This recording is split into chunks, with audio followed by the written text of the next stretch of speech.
Missions Podcast, the show that explores your hard questions on missions, theology, and practice to help goers think and thinkers go. I'm Alex Kochman, Director of Advancement and Communication for ABWE, joined again by Scott Dunford here in the saddle, who is a pastor on the West Coast at Fremont. I can't talk, I can't think. It is in Fremont, and it is at Redeemer Church, so... I'm a little under the weather today. I don't know how low and sultry my voice is, but... And it's been a hard week, so yeah, there's a lot going on. It has been a hard week. At the time of this recording, actually, we'll just go ahead and acknowledge this, and if you're not within the ABWE sort of family of ministries as you listen, then we apologize in advance if these names don't mean anything to you, but when one member of the body mourns, they all mourn. At the time of this recording, Scott and I were just talking before we went on the air about the two losses within our family. One would be Arwen Malley, whose parents, Seth and Rebecca, we love dearly, serving in Togo in West Africa. Arwen, 14-year-old MK, just passing away of cancer a few days ago. And then Al Cockrell, our former president at ABWE, who my wife actually had the privilege of serving as his assistant for the years that he was here. And Scott, I know you served closely with him in your time as a vice president at ABWE. We're mourning Al as well as he enters into eternity. And so we're talking about a few of those things. And, you know, I'm feeling a little bit under the weather. So Scott, this might be a rocky episode. I don't think it'll be a rocky episode. I think it's going to be a great episode. I'm excited about it. And, but yeah, our hearts are heavy, and, we've been praying for Arwen for a long time, and she's relieved of pain. I know this has been hard, and for her family especially, but for really all of us that know her and love her, and to see that, you know, a sweet young woman suffering like that, it's very difficult. And of course, Al's lived a full life, great life, and, served so well for so many years. That's a homegoing that everyone is, you know, obviously we're sad to not hear his voice and hear his folksy stories and his just really, you know, time-tested spiritual depth that he was able to share with us just from his own life. And that's going to be missed. But, yeah, so it's a day we mourn, but not mourn as those that have no hope. And, that's for sure. That's right. And without, making light of any of that, because we do mourn, even though it's a different kind of mourning, but without making light of any of that at all, it is a reminder why we care about missions and why we do evangelism, why we do all of these things, because this world is not the final destination, at least not until the consummation of our Lord's return. And so for those of you that wanted a lot of levity at the beginning of the episode, sorry we weren't able to deliver on that. Although we also want to thank you for listening wherever you're coming from. Recently heard from a friend of ours who ran into a contingent of regular listeners of the show in Malawi. And ABWE itself does not have missionaries in Malawi, so we're always grateful for how the podcast continues to spread and to grow. And we also have a guest today from another faraway land, don't we, Scott? Yeah, we do. And I just wanted to give a shout out to our listeners in Papua New Guinea, because I had my son's roommates with an MK from Papua New Guinea, and his friend was like, hey, my dad and mom just got back, and they just said a lot of people are listening to your show, and that just kind of blows us away. So if you're listening from those places or other places, we love to hear from you. We're so encouraged when missionaries listen. And I'm excited to this is a kind of a hard transition here, but excited to have another missionary from a hard place, someone who serves in a Muslim area that's challenging, and so his identity is hidden to some degree here. We're excited to have Matt Rhodes joining with us, and he's got a new book out that I think is something definitely worth talking about and worth picking up and reading. No Shortcuts: A Modern Day Missions Manifesto, which he can talk a little bit about what that means. It just came out, and so let's dive right in. Matt, welcome to our show. We're glad you're on. Thanks so much for having me on. It's exciting to be on. So we're going to let you talk about the book, but within the flow of questions. So feel free at any point to add in whatever you want to add in. But I couldn't help it as I was starting to look through some of the book. And one idea jumped out to me right away. Obviously, those who listen to the show know Alex and I have been influenced a lot by John Piper's missiology and kind of even the way he's thought about things. So one of the books that I've read that was interesting to me at the time was back in 2002, a book came out, Brothers, We Are Not Professionals. And kind of a challenge to say, hey, don't just see your ministry as a career. It's not just a job. Don't just think of yourself as a professional, like a banker. And so when I'm reading through your book, a thought came to my mind that you could have actually called this book, Brothers, We Are Not Amateurs. I don't know what you think about that. But what do you mean when you talk about professionals and the concern about professionalism in missions? And why do you think professionalism is needed for missionaries? And speak for yourself, Matt. Some of us are amateurs here. For sure. Well, I try to be professional. I don't claim that I always make it to the pinnacle of professionalism. But this is a question, Scott, that I get everywhere. This is probably the first thing that people want to know about, because we do love and respect John Piper. And I think what Piper is speaking against in his book is a type of professionalism that basically depends on a group of worldly attributes to scale the ladder of ministry. The right kind of dress, the seeker-sensitive service, where basically people are sacrificing the integrity of the gospel in order to kind of put on a show and climb the ladder of ministry.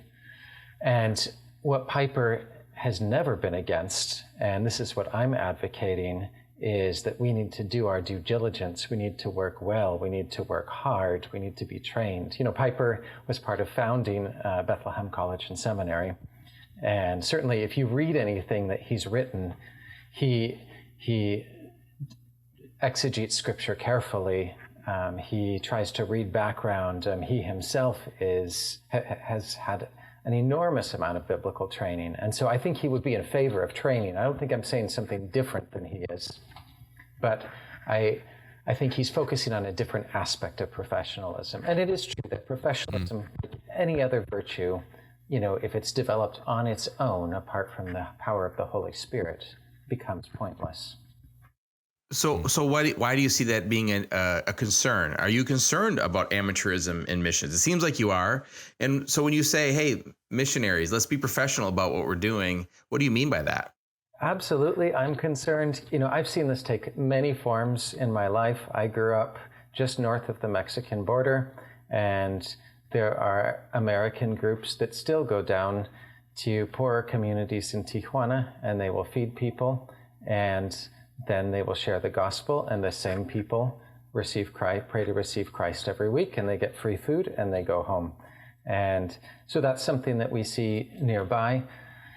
In missions, in unreached areas, I think we're seeing a wave of amateurism that we've never seen before, and there's a lot of different places I see it. I'd say it begins with a lack of attention to language acquisition. Missionaries are ministering in languages that they really have a very low level mastery of. And I think it continues with discipleship. You know, a few decades ago, if you were to plant a church or churches, you would be responsible for discipling elders to maturity. And now largely missionaries are being told, hey, don't teach. You need to get out of the way of what God's doing here. So in many ways, what you just articulated shouldn't be that controversial. It sounds like you're just articulating biblical missions, and you appeal to people like William Carey, Adoniram Judson, Hudson Taylor, those classic kind of pillars of the modern missions movement as examples of missions done biblically. But even in their own day, though, they were controversial to a certain extent. Some of them were maybe considered to be faddish. Others were considered to be bucking the trends that were appropriate. So what do you make of that? How can a missionary kind of shut out all of those outside voices and focus on the biblical essence of the missionary task that you've just articulated? It's difficult. And I think missionaries need support. Primarily, they need it from the churches that send them, because most missionaries do get sent fairly young. And a lot of them don't have extensive theological training. It's just not affordable. And so churches do need to make sure before they're sending people overseas that they have real grounding. But I think missionaries as well absolutely need to choose teams that are going to support them in what they're trying to do, and as much as possible to choose missions organizations that will. Because I've seen missionaries pushed off their team, sent back home, simply because they were insisting, I will master this language.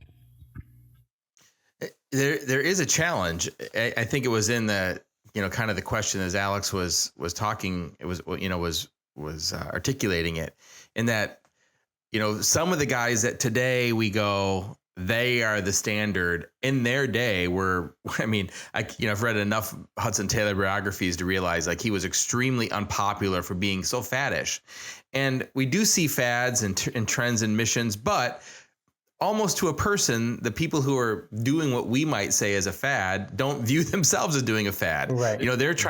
They think that they're doing the most biblical way, or at least the most, at least not violating biblical principles and how they're doing it. So I think that's a concern for me, as a pastor, for instance, obviously not a missionary at this point, but in a very missional kind of context, like half of my city is Hindu. And I'm thinking through those kinds of dynamics all the time. So, how do you examine your own self to make sure that like, hey, I want to be looked in history and saying like, that actually was a guy that did it right, not a guy who was part of a fad, so to speak. So, how do you break that down? How do you analyze that? Humbly, I suppose. We can be wrong with anything that we think, but and a lot of my opinions may be incorrect, and that's something I'm aware of. But I think one of the things that's really surprised me is that a lot of the newer missions methodologies that appeared in the last 20 years, rather than drawing heavily from Scripture rather than taking a nuanced look at Scripture in terms of how to approach ministry, what they're driven by primarily is a pursuit of speed and numbers. How many converts can we get? How fast?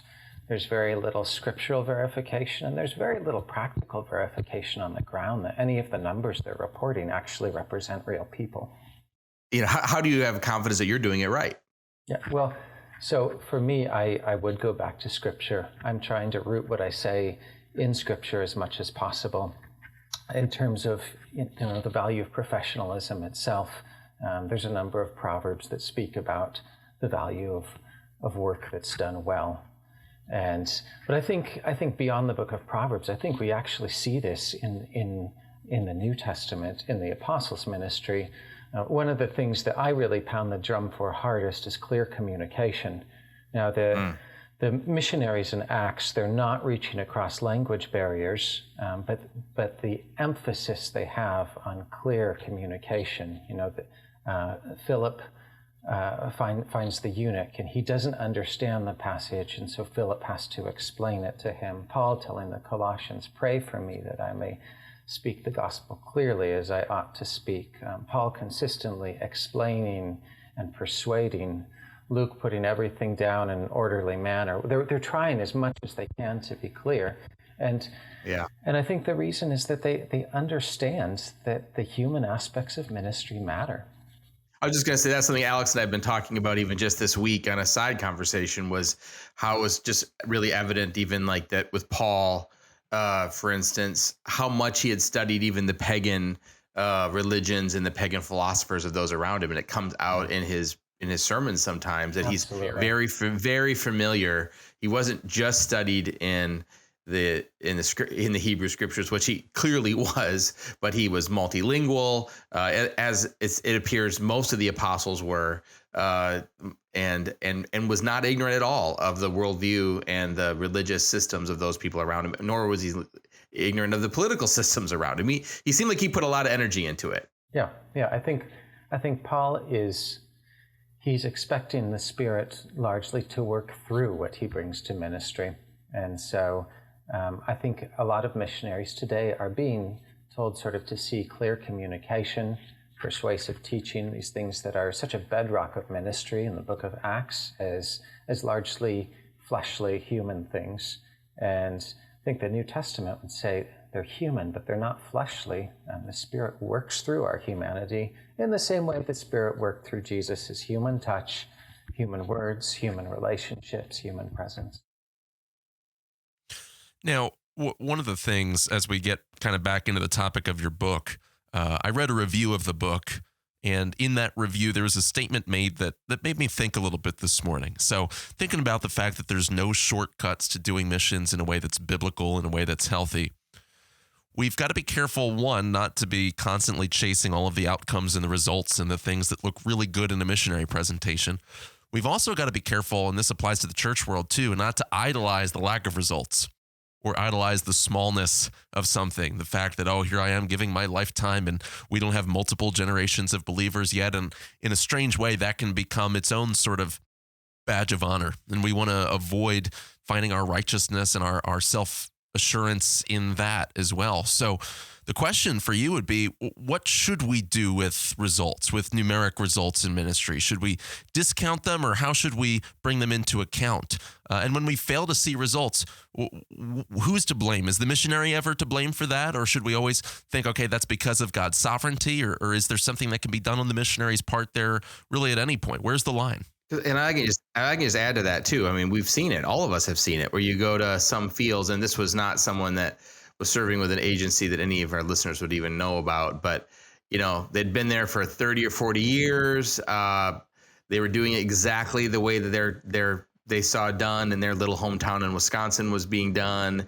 It was obvious to anyone outside that there just wasn't a lot of unique effort being put into this ministry. But the report back home was just, it's a hard place, and we've been here 30 years and no one's coming to Jesus, but it's just a hard place. So there was like such a no emphasis on results that it kind of led to some laziness. So, go back to Alex's question. I didn't mean to hijack that, but what would you say to that? That's a great question. Results do matter. So a couple of thoughts. First of all, I'd say results aren't the primary thing that matters, because we do see, in the scriptures, we see ministries like Jeremiah's, where he is absolutely doing what the Lord wants and nobody is listening to him. Or we see ministries like Stephen. It looks at the end of Stephen's life as if his ministry has failed and resulted in a huge persecution. And I think we've seen that in missions history too. Robert Morrison, I think, leads something like 10 people to Christ, but he ends up translating the Bible that Hudson Taylor uses. So I think we can't look at results as primary. However, results, they do represent people and changed lives, and they're not something that we can write off. I think what we need to do, though, is to be very careful at what type of results we're looking at. So for me to hear a brand new missionary went to the field 3 years ago, he's got 300,000 new believers that have come to Christ and has planted 10,000 churches. I'm not going to write that off. God can do that, but I'm going to need to see some real evidence for that. And that evidence should be found in local churches. These believers need to be in local churches. We need to be able to see evidence of that, evidence that they're rooted in these churches and in the scripture. And if that's happening, that's great. But I mean, I still don't think we can conclude that person is doing something better than another person. Ultimately, the result that we want is the message clearly and boldly proclaimed. And then we will see what God does with it. I like that. The result that we're after is the proclamation of the gospel. That's good. That's the real result, is our input goal, not necessarily the outcome or the output of what's going to happen there. That's worth slowing down and focusing on and savoring. But I do want to get back to that idea that we started with, the idea of professionalism. And you talk about the qualifications. You talk about what a serious and high calling it is to be a cross-cultural missionary. So what are some of the core skills and competencies that missionaries need to have in order to thrive on the field, in your opinion? Because I think this is another one of those tension points where we see very faithful people that were lay persons in their previous lifetime. They weren't pastors. They weren't lead church planters. They transition into ministry, and they're serving sometimes in very powerful and effective ways. So what are those skills, though, those hard skills that we need to return to? So I tend to look at this not so much in terms of the skills a single missionary needs to have, but the skills that should be represented on a missions team, because we do try to send out missionaries generally in teams. And, my team right now, there's a woman coming out to be a nanny for a couple that has 4 kids. Praise God. And so she's not gonna have a lot of the skills that some of the others of us do, but she's absolutely vital. I think within a missions team, you absolutely need the same kind of theological and scriptural clarity that you have in a church back home, because you're hoping to plant churches, right? And so that's something that's necessary. And I think that's hard to get because it can be very expensive. And missionaries usually don't have the kind of dollars behind them that it's easy to get that with. The second thing that's absolutely fundamental is mastery of the language and of the culture.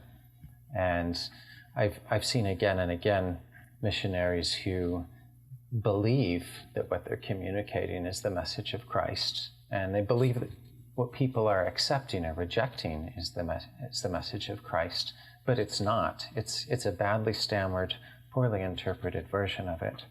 And so, to me, that's really terrifying. And I'd say last, any missions team, like any group of professional ministers, they need to have a degree of spiritual maturity so that you can depend on them, not to short circuit their own ministry. Not to understate that at all. More than a degree of that, but yes, absolutely. Yeah, Scott. I'm just kind of going a little bit deeper on that idea of competencies and skills. And, I've experienced myself, some of that pressure of, there's lost people around me that want to talk to me in English. And I desperately want to share the gospel with them, even though that English isn't even maybe a language they're very good in. And also just the pressure of feeling like I'm here to do a job, and I want to do my job, and I want to be able to talk about what I'm doing at home. There's not usually a nefarious like motivation of like, I'm going to shortcut stuff, right? Not at all. But what you're saying is to get the best fruit, we've got to do the hard work, right? What do you say to that discussion of language? Because I know even, for instance, we talk about Papua New Guinea, and I know there's a discussion right now in Papua New Guinea of like, hey, there's a whole generation that speaks Pidgin English as like basically their primary language. Should we keep working on tribal languages, or should we spend more energy working in Pidgin? Paul, you could make an argument, Paul didn't go in and learn every tribal language of background of Troas and all the Macedonia. He functioned in the language that was used at that time, in the trade language of Greek. It seems like that's what he did most of the time, except for when he spoke in Hebrew. But so I wonder if there could be an argument made like, hey, maybe you're making too much of this language thing. Why do you think this language acquisition and competency and skill is so important? So much that you would say like, hey, let's be professional about it and like actually be good at it. I'd love to hear your thoughts. For a couple of reasons. First, we actually do see some of this in Scripture. In Nehemiah, when Ezra and the scribes are reading the law, there are people to translate it, because the Jews that have returned from exile, they're mostly Aramaic speakers, not Hebrew speakers. And we see on a couple of other occasions in Scripture just an acknowledgement of the basic fact that you need to understand the language I'm speaking in. Second, I'd say we know this in our own lives. I have been influenced powerfully by C.S. Lewis. Why? Because he can articulately and clearly explain things. I'm reading a great book right now by Elliot Clark called Mission Affirmed. Again, he's clear. And so I think we sort of know it. We just expect often for God to work aside from this. Yes, I think you're absolutely right. We do see sort of as the world becomes more globalized, there are tribal languages that are dying. And so the tribe my wife and I work with, there are about 800,000 of them. Most of them do speak their language, but there is a section of this tribe that's maybe 90 miles away from us, over 100,000 people, where they only speak Arabic now. And so it depends a lot on the details of the situation. Right. But for us, a lot of the people we're speaking to, their Arabic isn't great, and we have to do whatever we can to communicate clearly. And I'm actually on your side on this one. I just try to play a little bit of devil's advocate. Yeah. And largely from my own experience of not doing it really well, so it's almost like I see what people who did it well accomplished versus what I, who took a couple shortcuts, didn't do well. And I see the long-term fruit of that, and I still regret it. But I think part of, to your point of professionalism, is that's part of what professionalism is to have the competency and skill to even assess the situation and be able to say, we see what's happening here, as opposed to just going like, hey, I'm going to take the tool I have, which is English, which a lot of people speak, and I'm just going to run out there and do the work and see what happens. And no thought or energy or effort has been put into discerning what's really going on the ground. The people, like, for instance, in Papua New Guinea, and I hate to keep bringing this up, but like the ones who I listen to on that topic, who are people who've been there 30 years, they've learned multiple tribal languages, and now they're saying, hey, we've noticing something. Well, it's their skill and their experience and professionalism that allows them, I think, to have the voice to speak into that particular issue. Right. Yeah. And I would expect in Papua New Guinea, it will differ from tribe to tribe. There may be some tribes, where their language is essentially being forgotten, and others that are holding on to it. But I think we have to remember that in any other part of life, this would just be a given. If you were going to start a business overseas, you're not going to hire people who hardly speak the language to do customer service.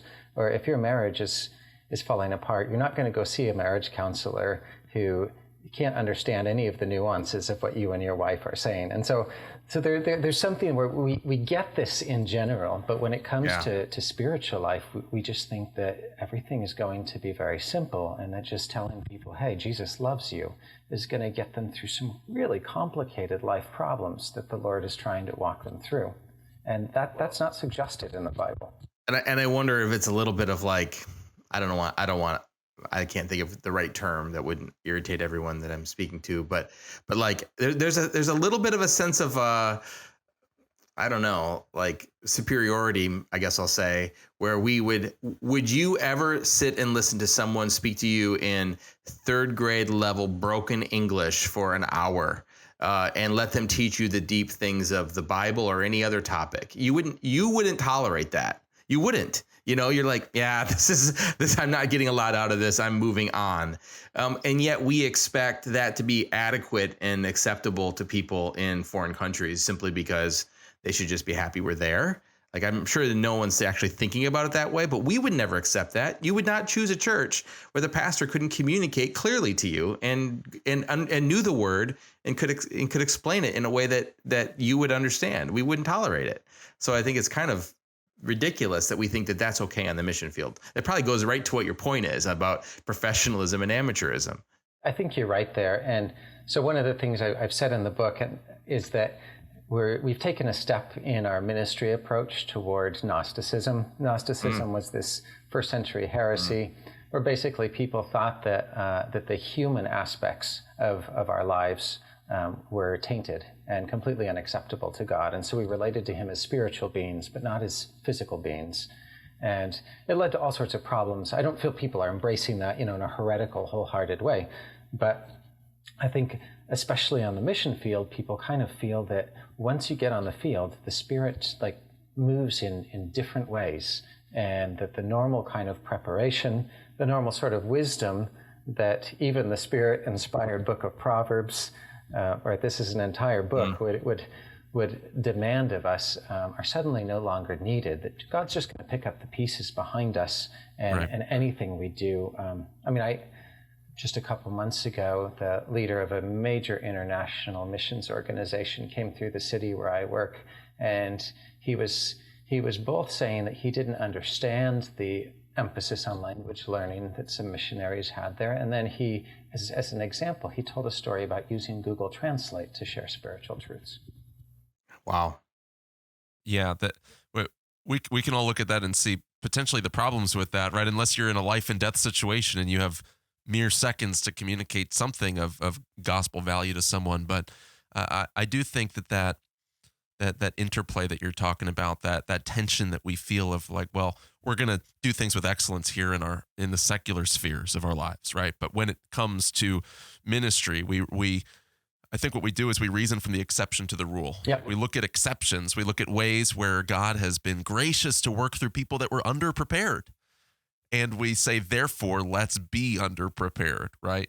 And maybe we can talk a little bit more about that. But my question that I'm thinking, as someone who's in a local church here stateside, who's sending, who wants to encourage and mentor and be a resource to those that are going and hold the rope well, is, okay, Matt, you're telling me that I've got to send them through 4 years of seminary or 6 years with an additional degree or whatever that looks like, that I've got to take them through an internship, that they've got to be proficient in all the biblical languages, and they've got to understand phonetics to be able to translate a tribal language. I mean, you're telling me, see, I've got 50, 60, 70 people in our church, and very few of them have an interest in going as a missionary.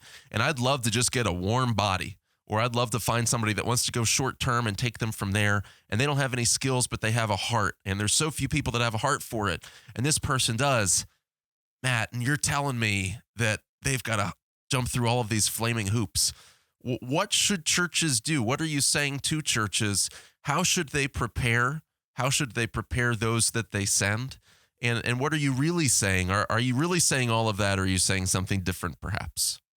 Yeah, I would probably lower the bar a little from what you're describing. I'm not saying they need 6 years of schooling, certainly not a seminary degree. I think a lot of people will be okay with just Bible school. I think some people who are brought up, in homes or churches that have a high degree of theological education, may be able to pursue things more informally. Just practically, I think there are some missions training programs that people will be really helped by. The language my wife and I work in primarily now, it has things we wouldn't have even had a category for that are essential parts of the language. And unfortunately, we didn't receive the kind of training we wish we had. We had to figure these out, and it took years. And so there are trainings like Radius International.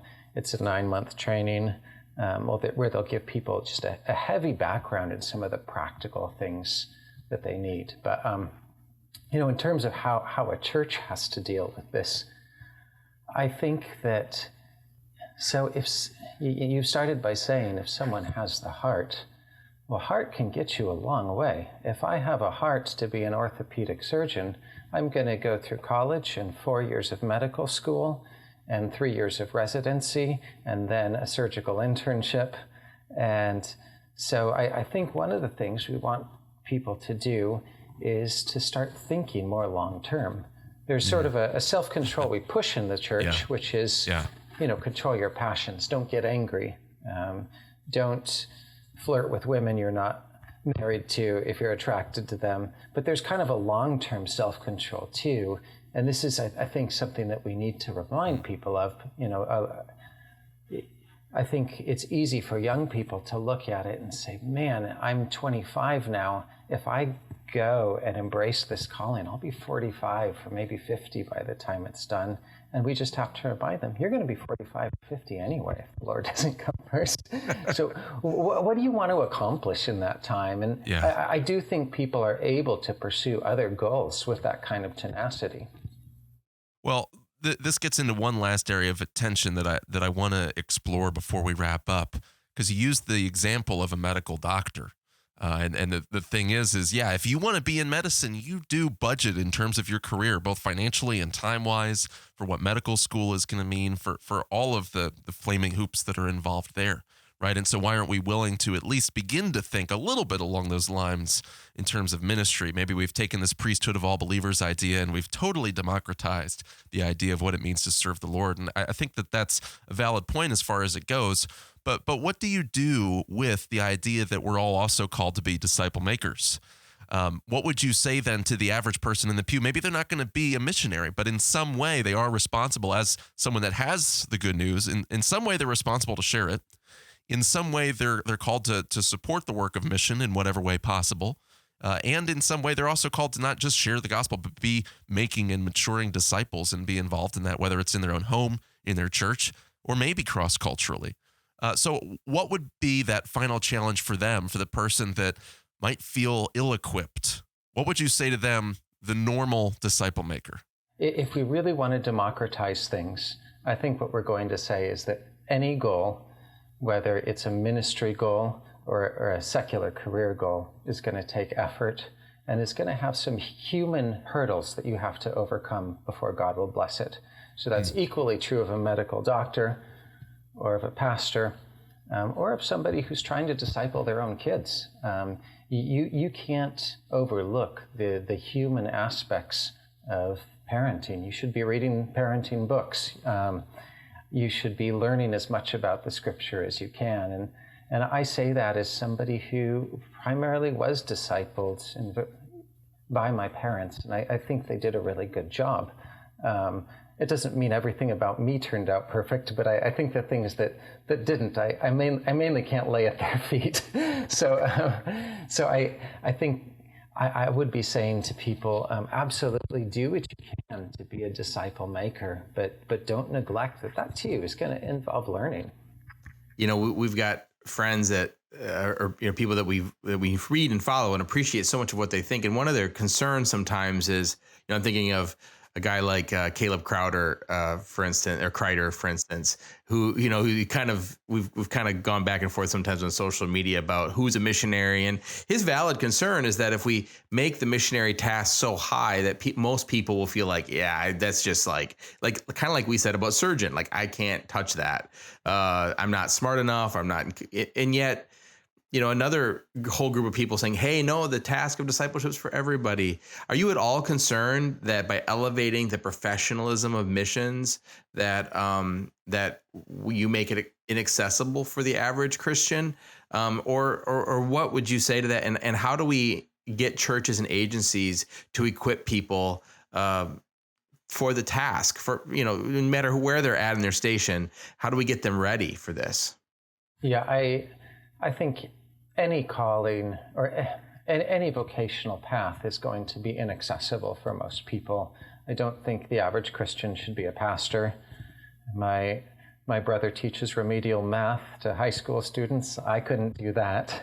So I don't want to just make it something anyone can do. I think what I want to say is that if you are a mature believer with a stable family and you have some real cultural flexibility, then it's something that you absolutely can do.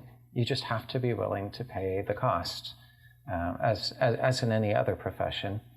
And I think it's something that many people are able to do, and mostly it's interest rather than ability. I think that gets in the way of our recruiting. We see about 3 times as many single women recruited to the field as single men. It's not that men are less able, they're just, for a number of reasons, they're not as interested. Well, Matt, it's been good having you on the show today, and appreciate what you're doing to challenge us and get us thinking intentionally about missionary training and raising the bar in a way that's healthy, not to the extreme that no one wants to do missions. But at least that we take the things of the Lord seriously. That's right. No, absolutely. And Matt, if people want to pick up the book or if they want to hear more from you, where can they go? They can go to Amazon, or they can get it directly from Crossway. It's titled No Shortcut to Success, a Manifesto for Modern Missions. If they want to hear more from me, people are welcome to email me, mattrhodes@pobox.com. All right. Very good, Matt. Thank you so much. And thank you for listening today. The Missions Podcast is a ministry of ABWE. You can go to abwe.org/podcast to get more, or straight to missionspodcast.com, where you can also support us on the support tab at our website. Your partnership helps keep us going. Remember to like the show, subscribe, share it with a friend, and of course, leave a positive review and a 5-star rating. That'll help get this content in front of others who can be blessed by it. And until next week, thank you for listening.